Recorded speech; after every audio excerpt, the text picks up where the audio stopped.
손을 이렇게 인사하겠습니다. 사랑합니다. 축복합니다.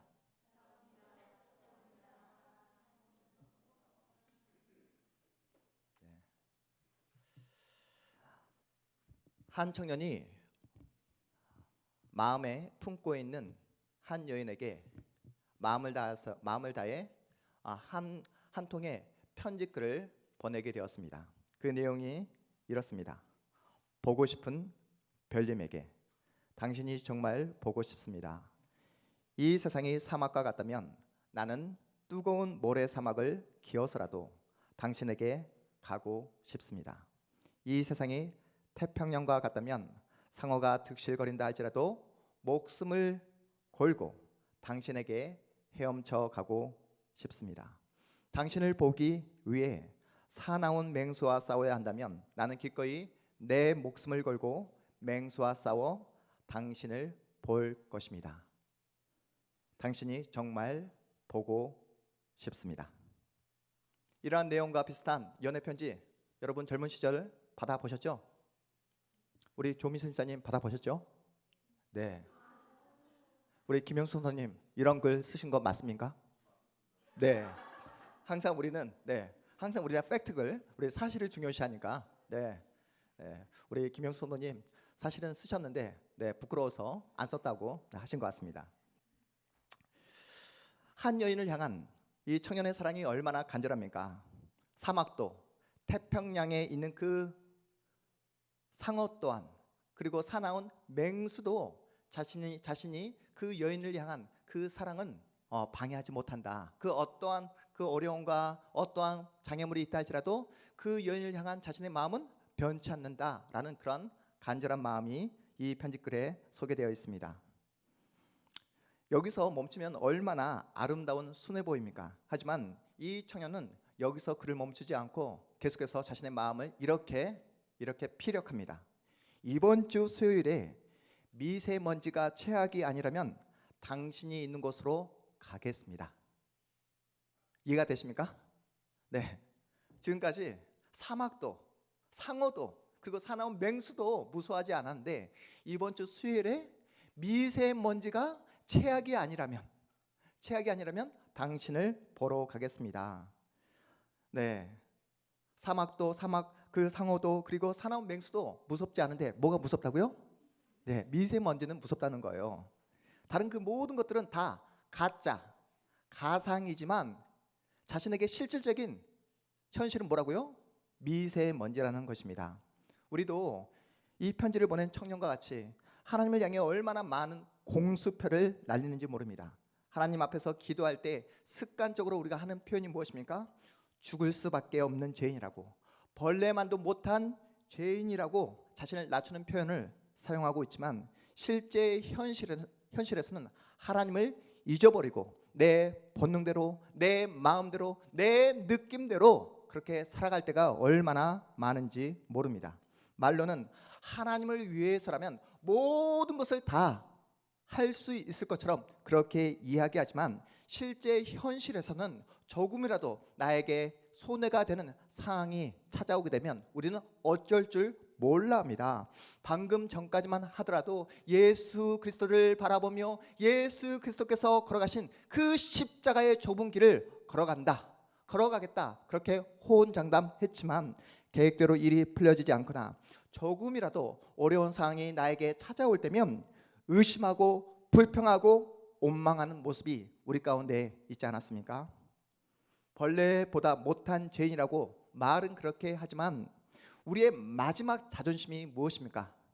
그래도 내가 너보다 낫다, 그래도 내가 너보다는 낫다라는 그러한 생각이 우리의 내면에 깔려 있습니다.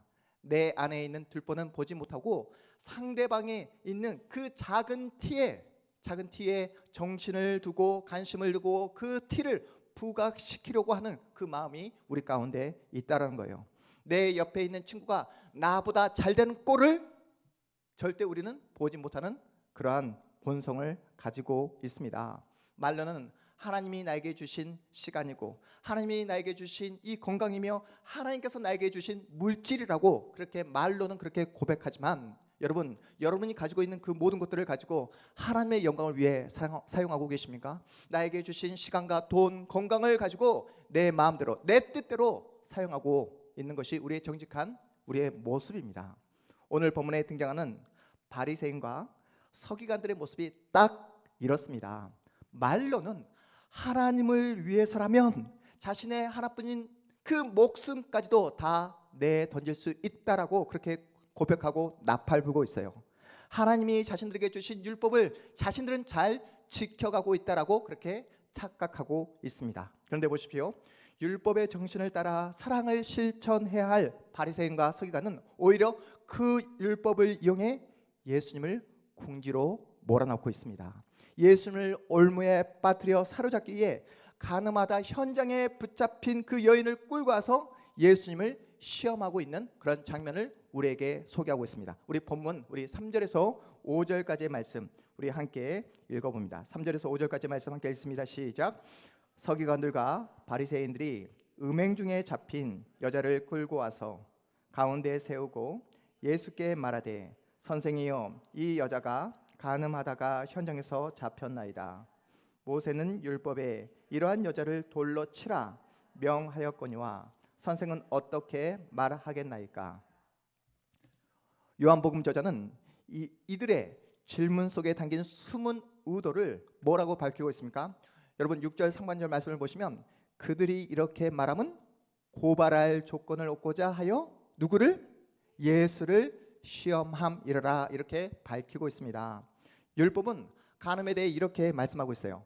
결혼한 여성이 간음할 경우에 사형에 처하게 될 것이고, 그리고 결혼을 앞둔 약혼을 한 여성이 간음을 할 경우에는 돌로 쳐서 죽이게 된다라고 이렇게 율법에 쓰여져 있습니다. 물론 여성에게만 적용되는 율법이 아니라 똑같이 동일하게 남성에게도 적용되는 율법의 내용입니다. 오늘 본문에 현장에서 붙잡혀온 여인은 결혼을 약속한 아마도 약혼한 여성일 가능성이 매우 높습니다. 간음하다 현장에서 붙잡혀온 여인이 왜 예수님에게 시험이 됐을까요?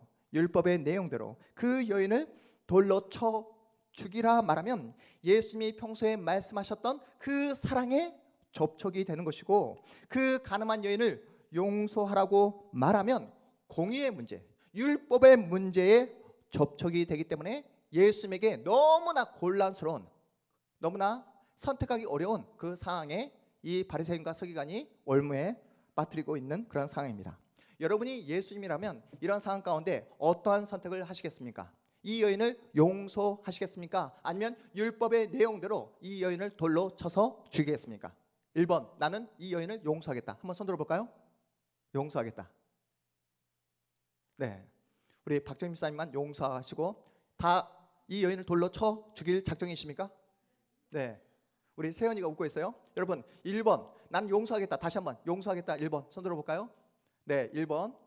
2번, 그래도 율법의 내용이 있으니까 이 여인 분명하게 죄를 지었기 때문에 그 죄에 합당한 그런 처벌을 받는 것이 마땅하다. 2번 한번 손 들어볼까요? 2번. 네, 무섭습니다. 문영 입사님. 네, 여러분 보십시오. 간음한 여인을 붙잡아온 이 바리새인과 서기관은 당연히 예수님이 이 여인을 어떻게 해줄 거라? 용서해 줄 거라 그렇게 예상을 했어요. 왜요? 평상시에 예수님은 항상 가난한 자, 항상 소외된 자, 항상 사람들에게 손가락질 당하는 그런 사람들의 편에 서서 그들을 사랑해주고 그들의 마음을 감싸주며 그들 편에 서 있었기 때문에 이번에도 간음한 여인 편에 서서 그 여인을 용서해 줄 거라 그렇게 예상을 했습니다. 만약에 예수님이 이 율법을 가르치는 지금 배경이 어디입니까? 장소가 바로 성전입니다. 성전에서 율법을 가르치는 이 성전에서 더군다나 수많은 사람들이 있는 그 자리에서 이 여인을 용서해 주자라고 예수님께서 그렇게 공개적으로 발언을 하시면 예수님은 공개석상에서 스스로 율법을 어기는 사람이 되고 마는 겁니다. 이해가 되시죠? 반대로 예수님이 명시된 율법의 조항에 따라 그 여성을 돌로 쳐 죽이자라고 말을 하신다면 예수님은 한순간에 냉정하게 율법을 집행하는 그런 냉혈인이 되고 마는 거예요. 평상시에 약하고 상처받고 항상 소외당하는 편에 서서 그들을 품어주었던 예수님이 누구 때문에? 종교 지도자들 눈치 때문에 그들의 손에, 그들의 올무에 빠져나가기 위해 종교 지도자들 편에 섰다고 소문이 퍼져나가고 말 것입니다. 더 나아가 당시 이스라엘은 어느 나라의 식민지였습니까? 로마의 식민지였어요. 율법을 가지고 있지만 그들은 로마법을 따라야 했습니다. 율법을 근거로 사람을 돌로 쳐서 죽이게 되면 어느 법에 접촉이 된다고요? 로마법에 접촉이 되는 거예요. 만약에 예수님이 여인을 돌로 쳐 죽이자고 하게 된다면 종교 지도자들 입장에서는 예수님을 더욱더 붙잡을 수 있는 명분이 생기는 것입니다. 백성들을 선동해서 로마법에 반대함으로 백성들을 선동한 죄를 예수님에게 다 뒤집어 씌울 수 있는 그러한 상황이 되는 거예요. 예수님은 어떠한 결정을 해도 곤란한 상황에 처하게 되었습니다. 예수님은 그들이 쳐놓은 올무에 대해 어떻게 대처하십니까? 우리 본문 6절 말씀 우리 다시 한번 읽어봅니다. 6절입니다. 시작. 그들이 이렇게 말함은 고발할 조건을 얻고자 하여 예수를 시험함이러라.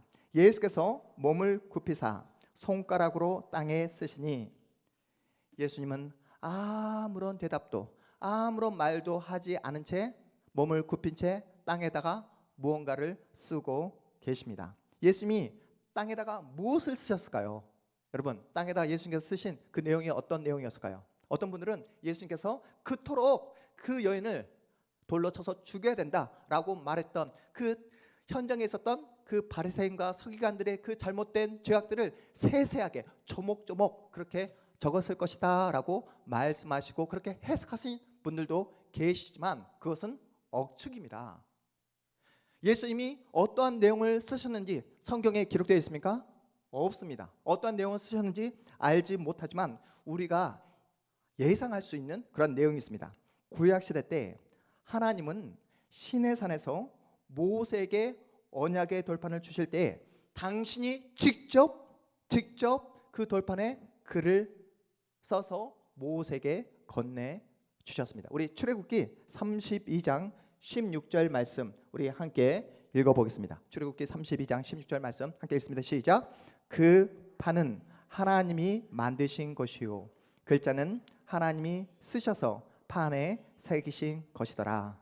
아멘. 구약 시대 때 하나님이 직접 모세에게 글을 써서 십계명을 주셨던 것처럼 메시아요 구원자이신 예수님은 새로운 언약을 땅에다가 직접 쓰고 있는 그런 장면입니다. 하지만 종교 지도자들은 이러한 예수님의 행동에 대해 전혀 이해를 하지 못하고 있어요. 예수님이 대답하지 않으시고 땅에다 뭔가 쓰고 계시자 더욱더 거세게 예수님을 추궁합니다.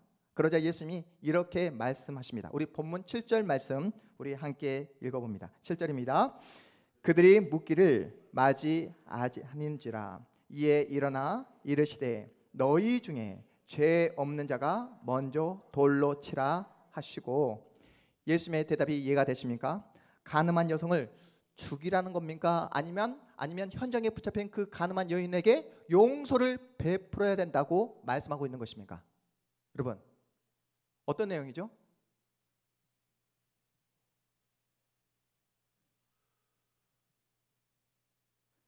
용서를 베풀어야 된다는 말씀입니까? 아니면 율법의 조항에 따라 이 여인을 돌로 쳐서 죽여야 된다고 말씀하고 있는 내용입니까? 용서요?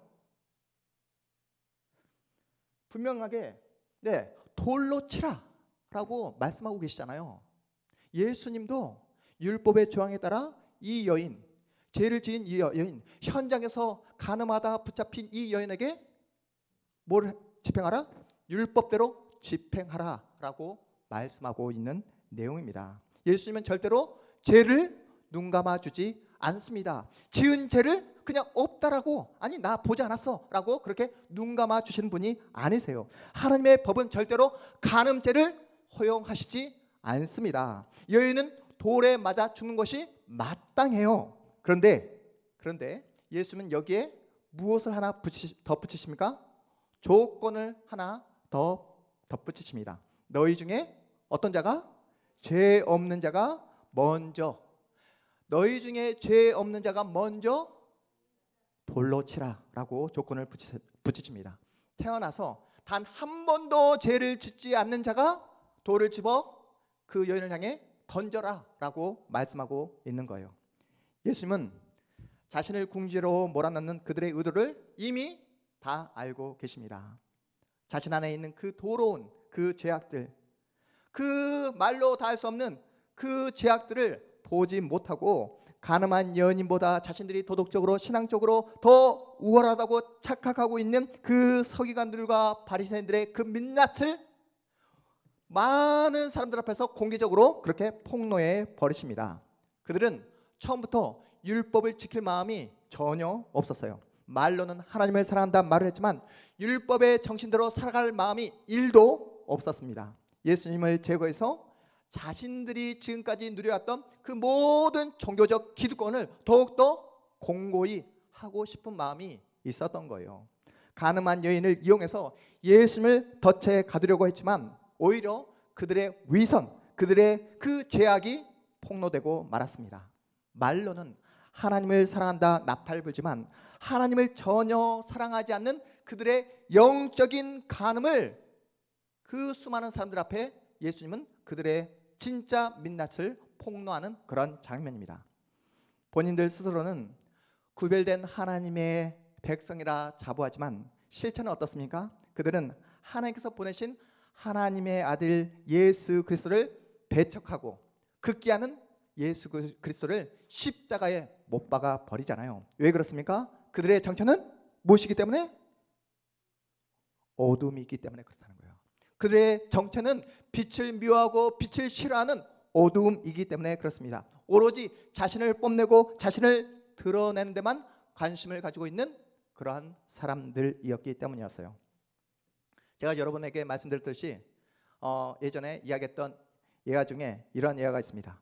제가 대학교 4학년 때 일입니다. 제가 졸업을 앞두고 이제 지도 교수님과 이제 논문을 어떤 주제로 가지고 이렇게 써야 될까 이렇게 대화를 나눈 도중에 지도 교수님이 저에게 이렇게 질문을 하셨습니다.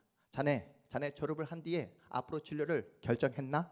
저는 당당하게 교수님, 저는 앞으로 저의 진로, 저의 앞으로의 인생을 저는 하나님을 위해 살기로 작정했습니다. 그래서 대학을 졸업하고 신학대학원에 입학할 계획을 가지고 있습니다 라고 이렇게 당당하게 이야기를 했습니다. 그러자 그 교수님께서 말씀하시기를 자네 똑똑하고 돈 많은 사람 중에 예수 믿는 사람 봤나? 나는 지금까지 똑똑한 사람이 예수 믿는 그 경우를 본 적이 없어. 진짜 돈 많은 사람들은 예수를 믿지 않아. 항상 힘들고 어렵고 이도 아니고 저도 아닌 그러한 인생의 어정쩡한 사람들이 교회를 다니고 있는 것 같아. 항상 자기 인생을 자기 스스로 살지 못하는 노예 근성을 가지고 있는 사람들이 교회에 모이는 것 같아 라고 하신 그 교수님의 말씀을 지금도 제가 기억하고 있습니다. 왜요? 왜 이러한 대화를 제가 기억하고 있을까요? 세상은 예수 믿는 사람들에 대해서 이렇게 평가하고 이렇게 생각을 하고 있기 때문에 그렇다는 것입니다. 여러분, 세상의 정체는 뭐라고요? 어둠입니다. 빛을 싫어하고 빛을 미워합니다. 피조물인 인간이 감히 창조주 하나님을 평가하려고 한다니까요. 피조물인 인간이 전능하신 하나님 앞에서도 고개를 쳐들고 당당하고 싶어 하는 그 마음이 인간들 마음에 있습니다. 우리는 하나님 앞에 머리를 조아리고 겸손하게 무릎을 꿇는 것이 하나님 앞에 우리가 보이는 믿음의 자세요, 신자의 태도라고 우리는 이야기하지만 그들이 보기에는 우리의 이러한 모습이 노예 근성이라고 그렇게 치부해 버립니다. 세상 사람들은 예수를 모르기에, 예수를 만나지 못했기에 이렇게 생각하는 것 여러분 충분히 이해가 되지 않습니까? 하지만 문제는 예수를 만났어요. 예수의 사랑을 맛보았어요. 그럼에도 불구하고 하나님께 은혜를 구하고 하나님께 엎드려서 머리를 조아리고 하나님의 자비와 사랑을 구하기보다 하나님과 거래를 하려고 하는 분들이 예수 믿는 신자들 가운데 얼마나 많은지 모릅니다. 하나님 앞에서도 고개를 쳐들고 내가 하나님을 위해서 이렇게 해줄 테니 하나님도 저를 위해서 이렇게 해주십시오. 이렇게 해주지 않으면 다시는 하나님 저 볼 생각 하지 마십시오. 이렇게 하나님과도 거래를 하려고 하는 분들이 교회 안에 얼마나 많은지 모릅니다. 저는 우리 사랑하는 동탄 한마음교회 우리 성도들은 전능하신 하나님과 거래하려는 그러한 불신앙적인 모습 전혀 보이지 않는 신실한 하나님의 사람들 다 되어주시기를 주님의 이름으로 축복합니다. 예수님은 가늠한 여인뿐만 아니라 누구까지요? 그 여인을 고발하고 그 여인을 통해서 예수님을 올무에 빠뜨리려고 하는 그 서기관과 바리새인들 마찬가지로 돌에 맞아 죽을 수밖에 없는 그러한 죄를 저지르고 있다라고 지금 고발하고 있습니다. 너희 중에 죄 없는 자가 먼저 돌로 치라는 말씀은 죄가 없으신 예수님만이 이 여인을 심판할 수 있는 유일한 분이라는 거예요. 너희 중에 죄 없는 자가 돌로 치라. 이 여인을 심판하고 이 여인을 정죄하고 이 여인에게 벌을 줄 수 있는 유일한 분이 누구밖에 없다고요? 예수 그리스도 한 분밖에 없다라고 말씀하고 계십니다. 자신 안에 있는 들보는 보지 못하고 타인의 티에만 집중하고 정죄하고 있는 그들을 향해 다시 예수님은 몸을 굽혀서 뭔가를 다시 쓰십니다. 그러자 가늠한 여인을 정죄했던 사람들이 어떻게 반응합니까? 우리 본문 9절 우리 함께 읽어봅니다. 9절입니다. 시작. 그들이 이 말씀을 듣고 양심의 가책을 느껴 어른으로 시작하여 젊은이까지 하나씩 나가고 오직 예수와 그 가운데 섰는 여자만 남았더라. 여러분, 그 수많은 사람들, 여인과 예수님을 감싸고 있던 그 수많은 사람들이 다 한순간에 그렇게 다 사라져버리고 오직 그 여인과 예수님만 남게 되었습니다. 너희 중에 죄 없는 자가 돌로 치라. 이 말을 들었을 때 여인의 심장은 완전히 내려앉았을 것입니다. 이제 나는 돌에 맞아 죽는구나, 나는 여기서 죽는구나, 그렇게 생각하고 공포와 두려움에 떨었을 것입니다. 이 여인은 두 손으로 자신의 얼굴을 감싸며 언제 날아올지 모르는 그 돌을 의식하며 그렇게 사시나무 떨듯 떨고 있었습니다. 예수님은 두려움에 떨고 있는 그 여인을 향해 왜 그런 죄를 져서 수많은 사람들의 손가락질 당하냐고 이렇게 그 여인을 추궁하지 않습니다. 이미 그 여인의 그 모든 상황과 환경과 그 모든 마음을 이미 예수님은 다 알고 계세요. 예수님이 하신 말씀이 무엇입니까? 돌을 들었던 수많은 사람들이 어디 갔냐고, 너를 정죄했던 그 모든 사람들이 다 사라지고 아무도 없다라고 눈을 들어서 확인해 보라고, 직접 확인해 보라고 말씀하십니다. 우리 본문 우리 10절 말씀 읽어봅니다. 10절입니다. 시작. 예수께서 일어나사 여자 외에 아무도 없는 것을 보시고 이르시되 여자여 너를 고발하던 그들이 어디 있느냐, 너를 정죄한 자가 없느냐. 이렇게 여인을 안심시키신 후에 예수께서 이어서 이렇게 말씀하십니다. 우리 11절 말씀 우리 함께 읽습니다. 시작. 대답하되 주여 없나이다. 예수께서 이르시되 나도 너를 정죄하지 아니하노니 가서 다시는 죄를 범하지 말라 하시니라. 아멘. 예수님은 그 여인의 연약함, 그 여인의 흠, 그 여인이 지금까지 지나왔던 그 모든 과거를 다 알고 계십니다. 그 여인을 심판할 수 있는 유일한 분은 누구밖에 없다고요? 예수 그리스도 한 분밖에 안 계십니다. 예수님의 말씀이 여러분 들리십니까? 나도 너를 정죄하지 아니하노니, 나도 너를 정죄하지 아니하노니 다시는 죄를 범하지 말라. 예수님은 정죄하지 않는다고 말씀하셨지 그 여인이 죄가 없다라고 말씀하시지 않았습니다. 용서하겠다는 말씀은 그 여인에게 명백하게 뭐가 있었다? 죄가 있었음을 예수님이 다시 한번 재차 확인하는 말씀인 것입니다. 여기에서 여러분 율법과 은혜의 차이점이 보이지 않습니까? 우리가 지난주에 우리가 확인했잖아요. 율법과 은혜의 차이점이 뭐라고요? 율법은 항상 누구를 드러낸다? 나 자신, 나를 드러내고 나를 뽐내고 나를 과시하는 것이 율법의 그 내용이었다고 한다면, 지금 은혜를 베풀어 주신 예수님의 모습을 보십시오. 여러분, 당시 종교 지도자들은 율법을 이용해서 항상 자기를 뽐내려고 했습니다. 율법을 이용해 상대를 정죄함으로 자신의 도덕적, 자신의 신앙적인 우월함을 뽐내려고 했었습니다. 하지만 율법의 완성자이신 예수님은 그 여인을 용서해 주십니다. 유대인들은 율법을 동원해서 상대방을 정죄하고 죽이려고 했지만, 예수님은 간음한 여인에게 다시 살아갈 수 있는 그 은혜를 베풀어 주십니다. 다시 돌이킬 수 있는 기회를 허락해 주십니다. 우리가 너무나 사랑하고, 그래서 우리가 암송하고 있는 말씀 중에 요한복음 3장 16절 말씀이 있습니다. 우리 요한복음 3장 16절 말씀 함께 읽어보도록 하겠습니다. 시작. 하나님이 세상을 이처럼 사랑하사 독생자를 주셨으니 이는 그를 믿는 자마다 멸망하지 않고 영생을 얻게 하려 하심이라. 아멘. 여러분 믿으십니까? 그런데 오늘은 이 말씀만 여러분 마음판에 새기지 마시고 16절 다음에 17절 말씀에 이러한 내용이 있습니다. 예수께서 이 땅에 오신 목적을 명확하게 분명하게 우리에게 밝히고 있습니다. 17절 말씀도 함께 읽어보겠습니다. 시작. 하나님이 그 아들을 세상에 보내신 것은 세상을 심판하려 하심이 아니요 그로 말미암아 세상이 구원을 받게 하려 하심이라. 아멘. 여러분 믿으십니까? 예수께서 이 땅에 오신 이유는 여러분을 정죄하고 여러분을 심판하기 위함이 아니라 여러분을 사랑해주고 여러분을 구원하기 위함이라는 사실을 꼭 믿으시기 바랍니다. 여러분, 한번 우리가 지은 죄는 절대로 사라지지 않습니다. 여러분, 우리가 지은 죄는 절대로 여러분 잊혀지지 않습니다. 그 죄는 반드시 우리가 심판을 받아야 되며, 우리는 반드시 그 죄에 대한 합당한 벌을 받아야 됩니다. 정죄를 받아야 합니다. 율법이 정한 대로 이 간음한 여인은 돌에 맞아 죽는 것이 마땅합니다. 하지만 예수께서 이 여인을 정죄하지 않았던 이유가 무엇입니까?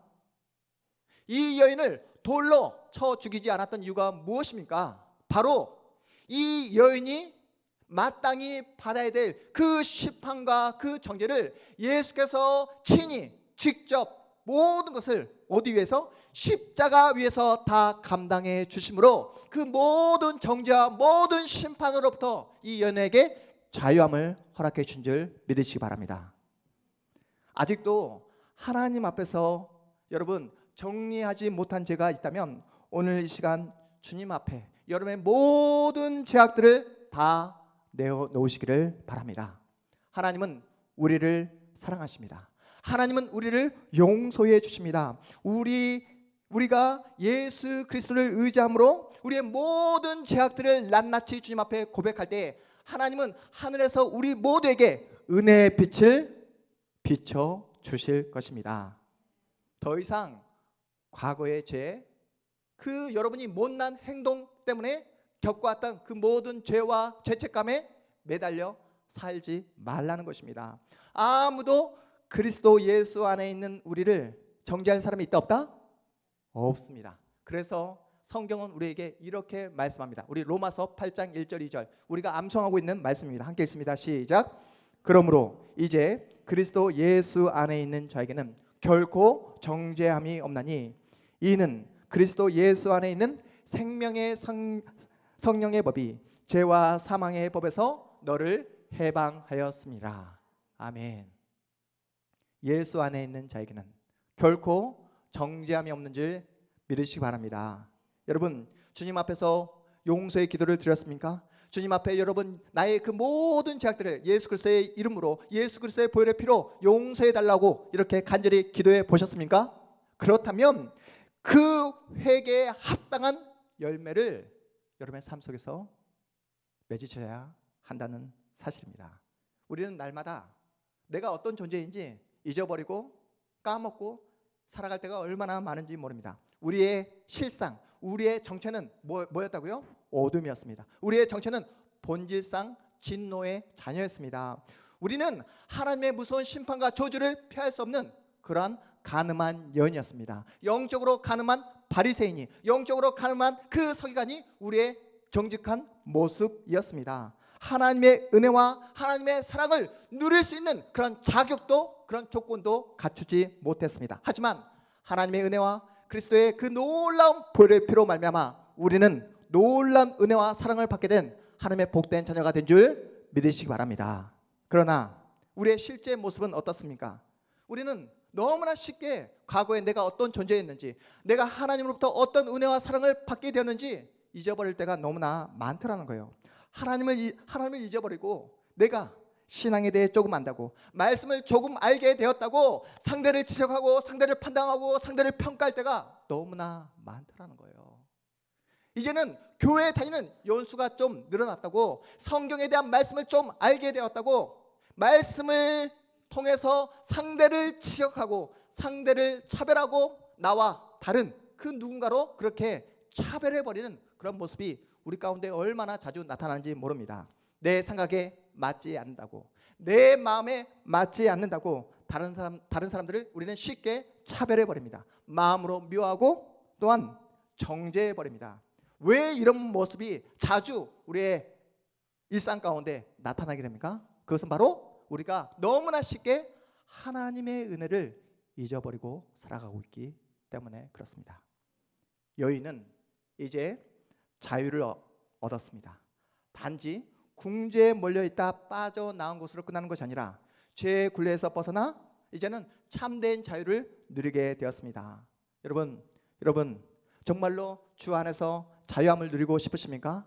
그렇다고 한다면 날마다 예수를 붙잡고 날마다 예수를 의지하며 날마다 예수께 붙어있는 자만이 참된 자유함을 누릴 수 있습니다. 하지만 예수를 멀리하고 예수를 잊어버리고 예수 없이 살아가게 되면 여러분은 어김없이 또다시 죄에 매여 죄의 노예로 살아가게 될 것입니다. 이제 여러분, 오늘 주신 말씀을 여러분 마음판에 새기심으로 이제 여러분 안에 있는 그 모든 교만을 몰아내시기 바랍니다. 상대를 지적하고 상대의 그 작은 티를 정죄하려고 했던 그 마음들, 그래서 내가 저 사람보다는 더 낫다라는 그 상대적 우월감에서 여러분 예수의 이름으로 벗어나시기 바랍니다. 내 안에 있는 영적인 음란, 그 바리새인, 그 서기관의 그 자세와 태도에서 여러분 벗어나시기 바랍니다. 여러분 마음 가운데 혹시나 간음한 여인이 가지고 있었던 그 죄책감이 있다면 오늘 이 생명의 말씀을 통해 여러분 안에 있는 그 모든 죄책감으로부터 해방되어지는 그 놀라운 역사가 나타나기를 주님의 이름으로 축복합니다. 지금까지 끊지 못한 죄, 반복적이고 지속적으로 지었던 죄 습관으로부터 오늘 생명의 말씀을 통해 그 모든 죄가 성령의 불로 태워지는 놀라운 역사를 맛보시기를 주님의 이름으로 축복합니다. 오늘 주신 말씀을 의지하여 다시는 죄의 자리에 서지 않는, 죄를 범하지 않는 오직 하나님의 영광을 위해 살아가는 복된 하나님의 사람들 다 되어주시기를 주님의 이름으로 축복합니다. 우리 모두 자리에서 일어나겠습니다.